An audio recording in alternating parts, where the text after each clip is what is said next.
10 വർഷം മുമ്പാണ് കേട്ടോ ഞാനൊരു കുഞ്ഞിന് ജന്മം നൽകിയത്. വെറും 3 ദിവസത്തെ ആയുസ് മാത്രമേ അവൾക്ക് ദൈവം കൊടുത്തുള്ളൂ. പെൺകുഞ്ഞായിരുന്നു കേട്ടോ.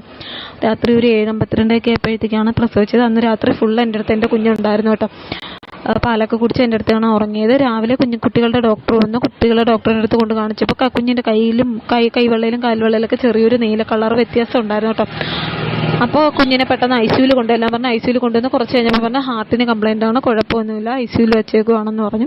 അപ്പോൾ 3 ദിവസം നോർമൽ ഡെലിവറി ഉണ്ട്. 3 ദിവസം കഴിഞ്ഞ് ഡിസ്ചാർജ് ആയി കേട്ടോ. അപ്പോൾ കുഞ്ഞിനെ തരില്ല. അപ്പോൾ അമ്മ എടുത്ത് വെച്ചപ്പോൾ നമ്മൾ പോകുമ്പോഴത്തേക്ക് തരുമെന്ന്. അങ്ങനെ ഞാൻ കാറിനകത്ത് കയറിയിരുന്ന് ഫ്രണ്ട് സീറ്റിലാണ് കേട്ടോ ഇരുന്നത്. അമ്മ അപ്പോഴത്തേക്ക് കുഞ്ഞിനെ ഇങ്ങനെ പൊഞ്ഞുകൊണ്ട് വന്ന് എൻ്റെ ബാക്ക് സീറ്റിൽ കയറി. ഞാൻ ഇപ്പോൾ പെട്ടെന്ന് തിരിഞ്ഞിട്ട് കുഞ്ഞിൻ്റെ മുഖത്ത് തുണി ഇങ്ങനെ മാറ്റി കേട്ടോ. എനിക്കത് മറക്കാൻ പറ്റത്തില്ല. എൻ്റെ കുഞ്ഞിൻ്റെ ജീവനായിട്ട് ആ മുഖം എനിക്ക് മറക്കാൻ പറ്റുന്നില്ല. ഇത്രയും വർഷമായിട്ട് കരയുന്നില്ലെന്നും പറഞ്ഞുകൊണ്ട് സങ്കടമില്ലെന്നല്ലോ കേട്ടോ. കരയാത്തവർക്കാണ് ഉള്ളിൽ കിടന്നത് ഇങ്ങനെ വിങ്ങിക്കൊണ്ടിരിക്കുന്നത്. അങ്ങനെയുള്ളൊരു ഇതിൽ നിന്ന് പറയുകയാണ്, ദൈവത്തെ ഓർത്ത് നിങ്ങൾ കുഞ്ഞു മക്കളെ ഇങ്ങനെ ക്രൂരമായി കൊല്ലരുത്.